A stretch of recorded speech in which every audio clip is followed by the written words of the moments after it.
Good evening, Bryant Jennings. Good evening. Good evening. Thank you so much for talking to Bayloric TV. It's always an honor. You're my man. Okay, listen, champ. The last time we spoke, it's been a long while back, and you're great when you just had Saturday night. Talk me through it. Well, it was very strategic, and I mean it wasn't real hard for me. I think I worked my hardest in the gym, for preparation. So I think it was I'm not going to say easy because but it wasn't hard at all. You know something? A lot of the YouTube fans, boxing fans, they had the fight was really, really. People said the fight was going to be very, very close, and I couldn't see how people thought this fight was going to be very close. Guys, I knew you were a mover, you're a boxer puncher, and this guy was just coming in straight lines. And I didn't think he'd be able to fight on off the back foot. When he started landing punches, I didn't think he'd be able to be able to keep up with you. And that's exactly what happened in the fight. Yeah, yeah, yeah.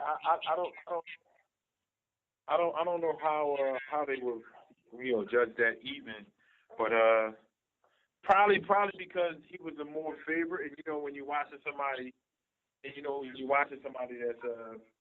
that's your favorite, then you don't see things the way other people see it because you're expecting him to win. So just like there at the Garden, every time he would at least throw a punch and either whether it landed on my glove, whether it hit me fresh, his fans would go crazy.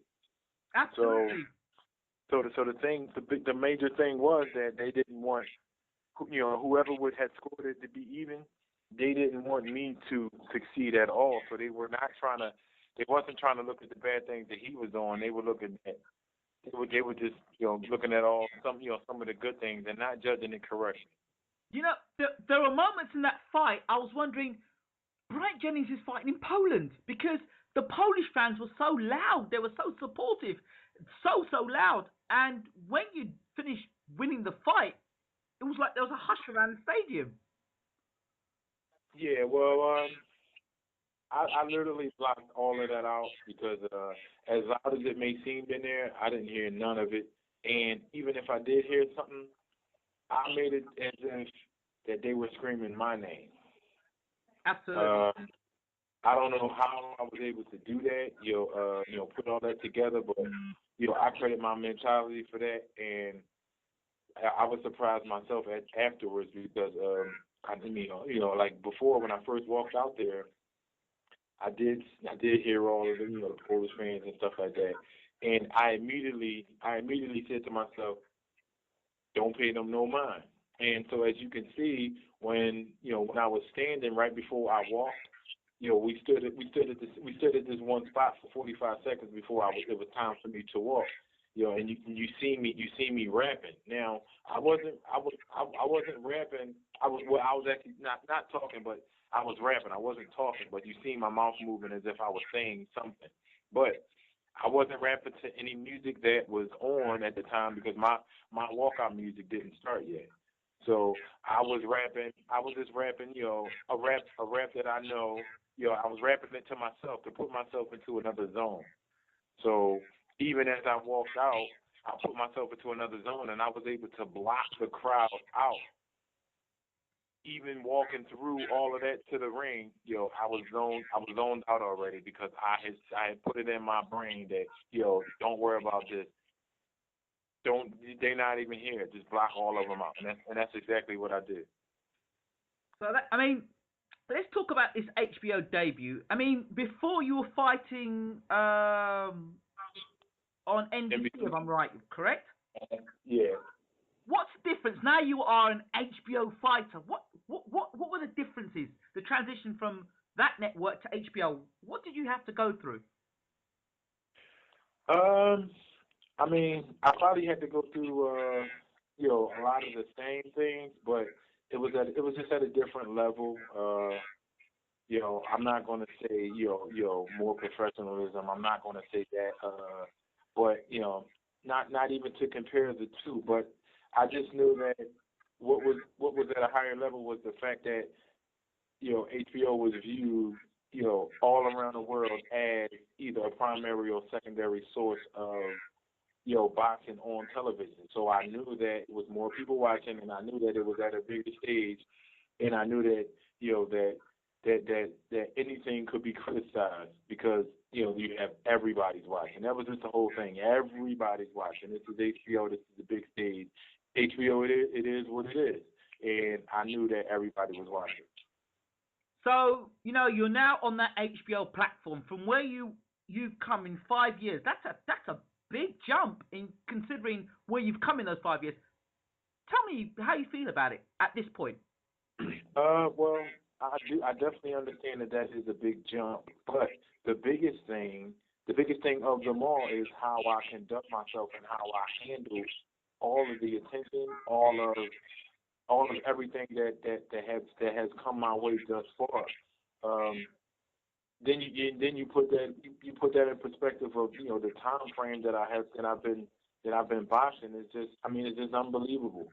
It's unbelievable for me. I don't think it's ever been. I don't think this has ever taken place. It's just pretty unbelievable. Because I not only have the inside of the ring talents and abilities, I have the outside of the ring talents and abilities.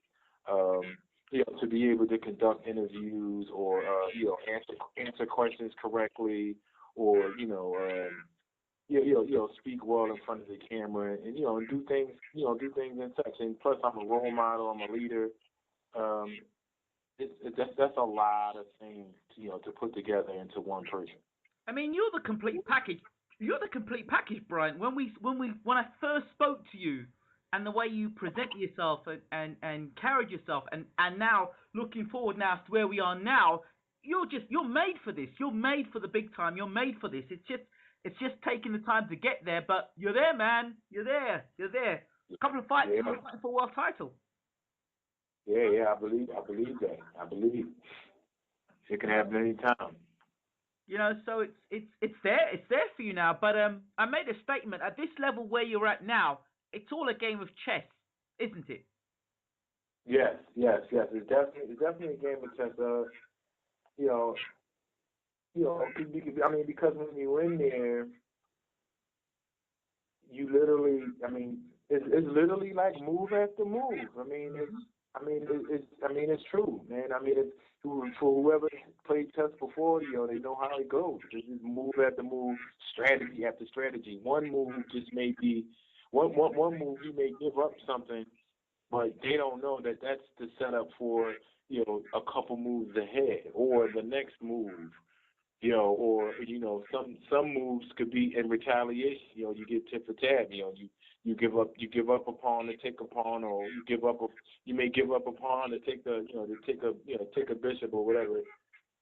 It definitely was a chess match in the ring and in my head. My wife, as we spoke about, what did a video reviewing your fight with Arthur. And one of the things she said is, Bryant Jennings is a thinking fighter. The term they used a lot on HBO was defensively responsible. What do you think of that term? Well, being responsible is something that that's something that every athlete should have. I don't think we should go into whether it's a battle, whether it's a game or whatever. I don't think we should go into the game, not focus on the possibilities of the outcome of either that game or that battle. Like me going into the fight, I understand the possibility of getting knocked out. I understand the possibility of getting hit. I understand the possibility of getting out punched and getting outboxed, at times. But I understand all that. So therefore, I hold myself responsible to recognize that throughout the whole fight. It's like, okay, if I feel as though that he's getting off more than me, then it's my responsibility to up my work ethic. If I feel as though that I may be in a position to get hit, it's my responsibility to make sure I defend myself. The refs tell you that, before you even get in the ring, when you're in the dressing room, they tell you protect yourself at all times. Not only when the refs breaking up, we talking about throughout the whole entire fight. Defense, offense wins games, defense wins championships. So, I think you can credit a lot of that to my defense, because that part wore him down as well when he figured out that he couldn't land as many shots as he thought that he may, or that big shot that he thought that would affect me never did affect me. So that could wear a person down mentally, because it's like, okay, I'm giving this guy everything I have, and he's taking it. What else do I do? Well, it's quite funny because I'm going to take this two ways. The first way was one of the YouTube comments I received when saying that you would win this fight quite comfortably was that, Jennings has been dropped by Bowie Tapu. That means that if Arthur lands, he's going to knock Jennings out. But Tapu, the fight you had with Tapu, showed that you could get up and you could win a fight. So because you get dropped, suddenly you're chinny. But hold on, this is the heavyweight division. Yeah. And then after that, the other statement was, Bryant Jennings, he's a small heavyweight, but he can't punch. I've noticed your last 4 fights, you've stopped your opponents. Anything you want to say? My last five now. You can't punch, Bryant. That's what they say. Yeah, well, I mean, a lot of people, they go for the kill immediately. And people that go for the kill immediately. I mean, what game can I compare this to?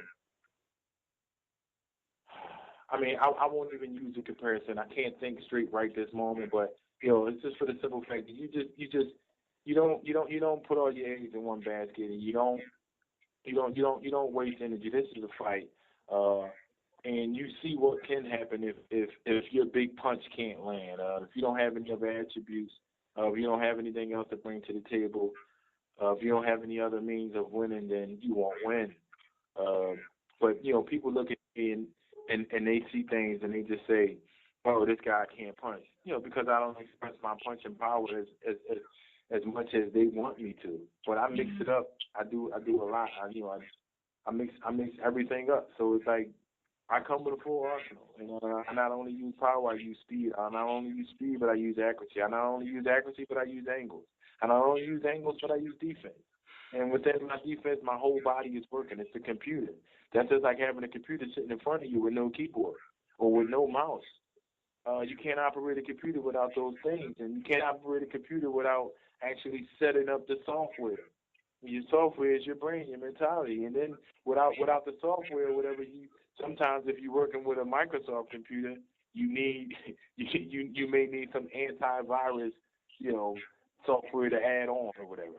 But it's like the computer can't operate without certain things. Now, me as a person, to be perfect or to be that near perfect boxer, I just think that the things that I mentioned just a moment ago are the things that makes me complete. And to be perfect, you can't operate without those things. Period. Point blank. You've put it in a nutshell quite there, and I think you would have bamboozled a lot of our listeners, because a lot of them just expect you to go out there and just knock people out like that, and they just think you just get in a ring and knock a guy out, and there's no sort of thinking behind it, because you take that approach and eventually someone's going to hit you back, and you have to be able to be adaptable in this sport. And it seems that if you're not adaptable in sport and you get knocked out, then you're a bum.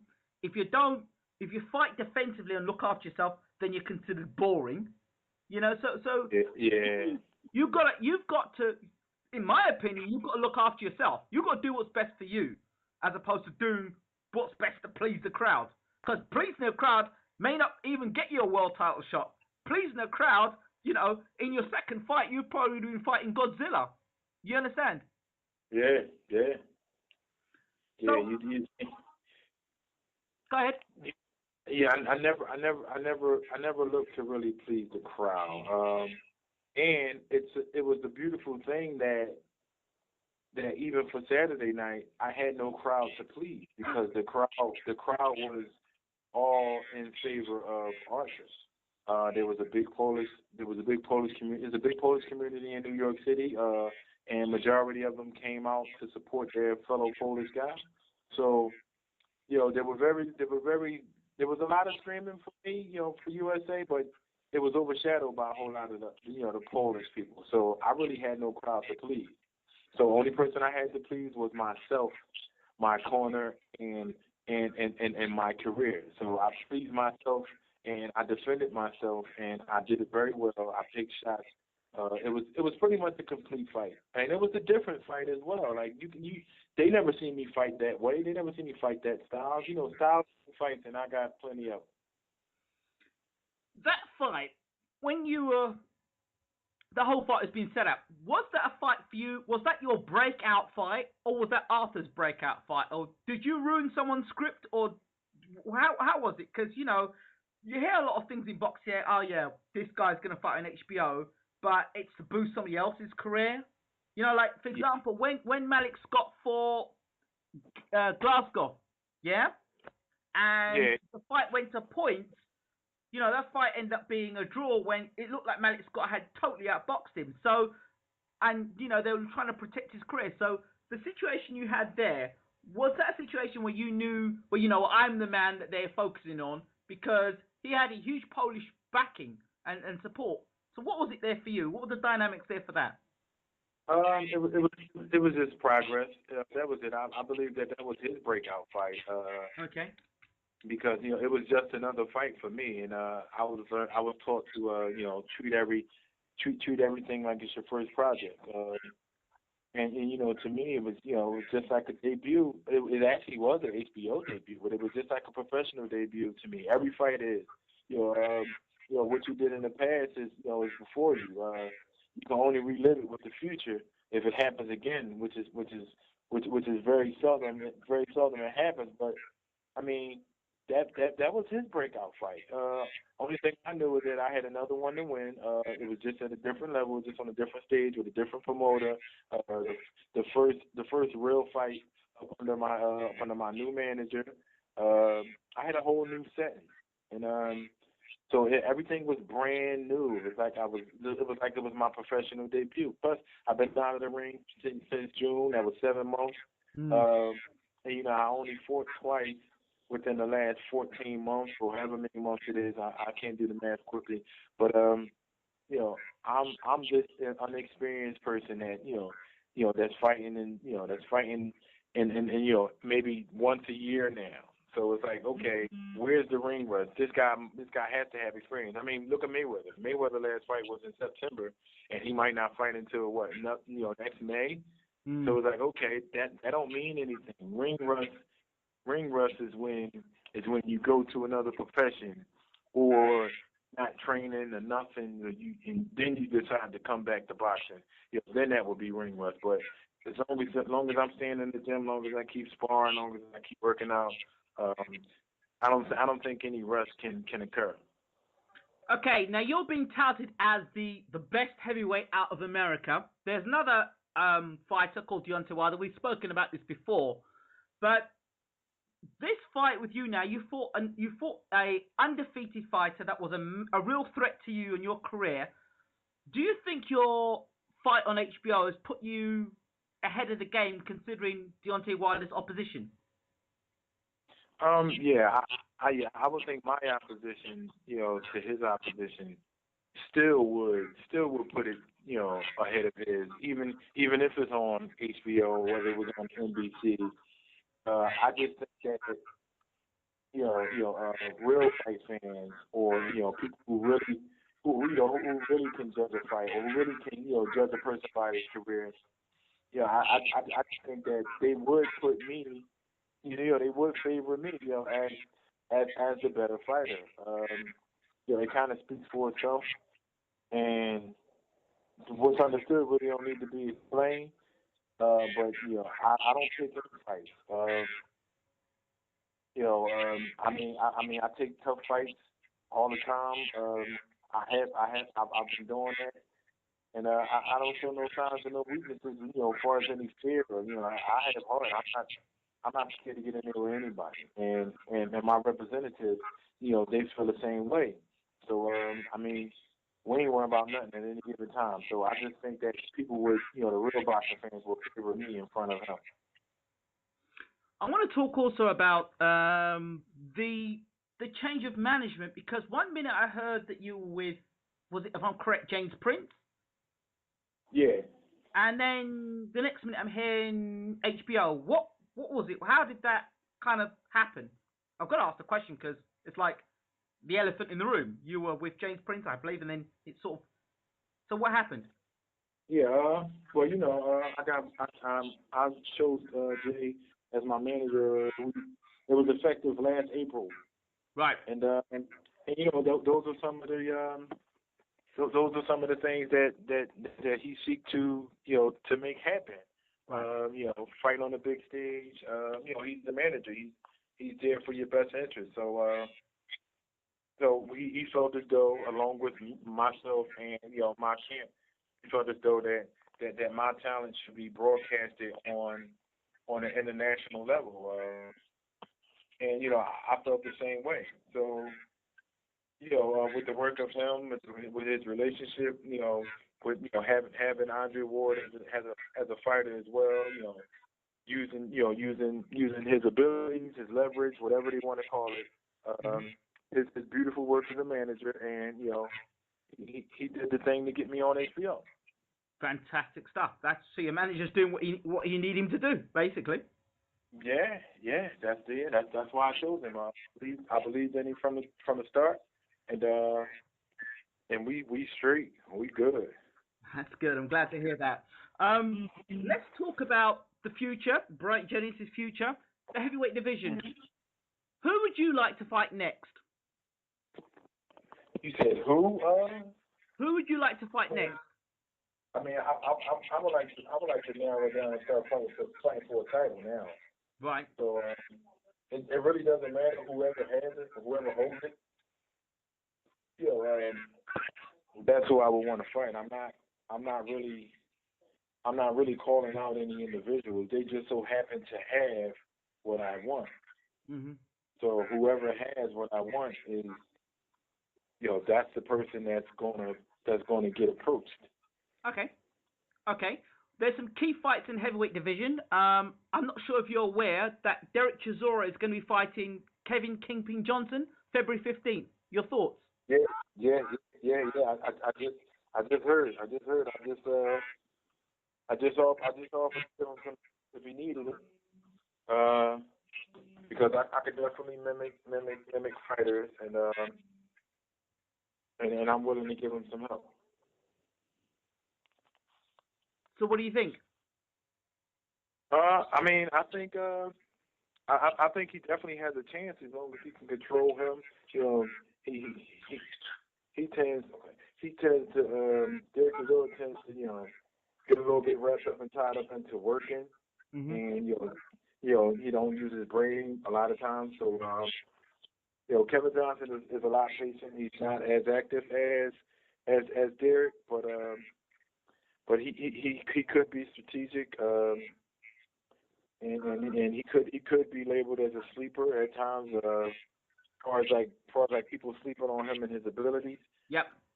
But as long as an active Kevin Johnson comes out, the things that he already has can definitely be expressed. So I mean, I'm speaking from a biased point of view.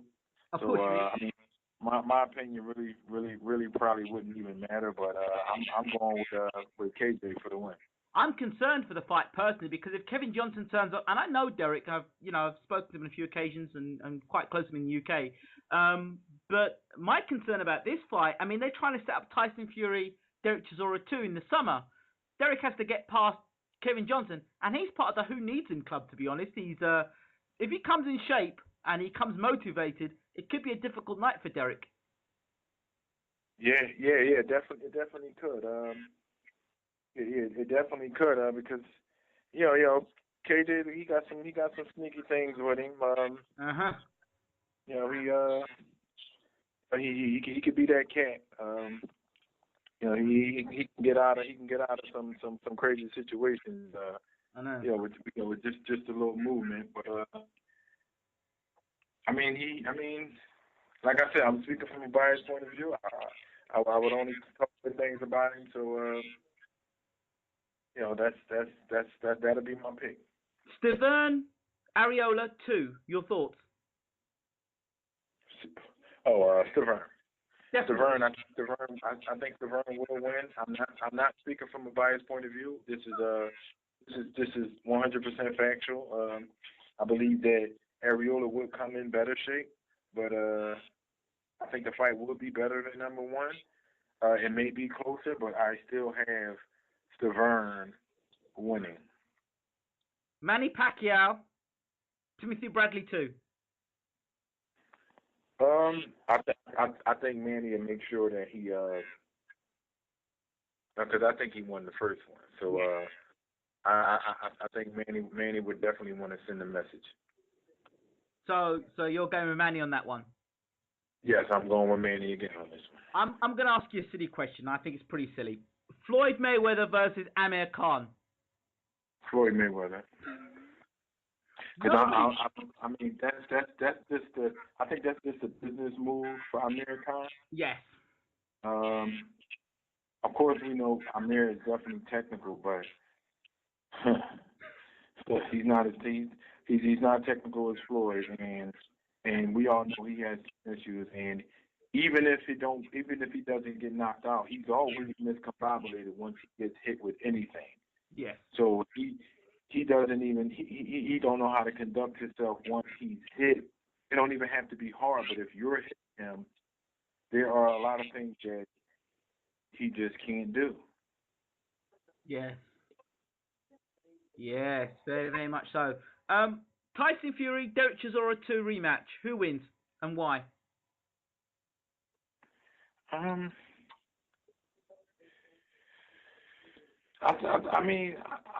think Chisora. Because they fought before, so I know that there was some things that was missing before. I mean, if I remember that fight, I think Chisora really won the first match. He was in his shape for that fight. Although they went toe to toe for 12 rounds, he was in some sort of shape, and Fury beat him on points, quite unanimously as well. Yeah, I forget. I would have to watch that again, but but then again, Fury's been away for a while. I don't know, man. Maybe he's been working on some magic. So I would like to see the way Fury look after after sitting down. What his last fight was what? Steve Cunningham. Cunningham. Yeah. I know he's been getting ready. He's been getting ready for the hay twice. So he's been in the gym. He's been active. So, but I would like to see how much he's improved because he's been in the gym all of this time, and he hasn't fought, but I'm sure he's excelled in something. Absolutely. Eddie Chambers has joined Team Fury. Your thoughts? Yeah, that's a good move. He's trying to stay active. So he signed with a new promoter with the intentions to stay active and to stay relevant and to stay busy. Because he feels as though he's not done with his boxing career. Okay. Kubrat Pulev, there was a talk about, because we did an interview about the Kubrat Pulev situation, and a lot of feedback I was getting back afterwards was, oh no, Bryant Jennings is lying, they offered more money, blah, blah, blah. So Bryant, can you put the record straight? Did you duck Pulev, or was it, because you're a man who always says you'll fight anybody, or was there something else going on there? No, I didn't duck Pulev. The thing was, I was in between, switching of the managers and all that anyway. So my manager my manager to be didn't agree with the situation, and neither did I. I didn't feel comfortable with it, and at that time, I didn't trust my situation. So I mean, but the call never really. I mean, the call came to me for $25,000. So at first, and then there was another call that came to me from my promoter. Or in fact, it was denied, and I heard it on Twitter that they offered me $100K. But it's like okay, what is that 100,000 to come home with? Was that 100,000? You know, it could have been either way, but it was like there's a lot of holes in this. It's Mhm. not solid. I didn't trust where it was coming from, and I was thinking, maybe somebody's pocketing something. That's what I had in my mind because I was in a messed up situation. So therefore, I mean, even if they would have asked me for that certain amount, I would have denied it, or even I would have been searching for somebody to give me some clarity on this, and I didn't have it. I didn't trust what I had. So there you have it. You can't make a business move if you don't trust what you have at the time, and that's one of the reasons why I didn't have it. Another reason that I wasn't going over to Bulgaria or wherever they wanted me to fight. He wouldn't come over to America. Um, there was no need. There was no need for me to go over there. His following over there and shit anyway. So I mean, his following period is not nothing. At least I don't see it. But there was a lot of things that went wrong with that. Champ, thank you so much for talking to Bayloric TV as always. All right, thank you. Appreciate you. Bye bye.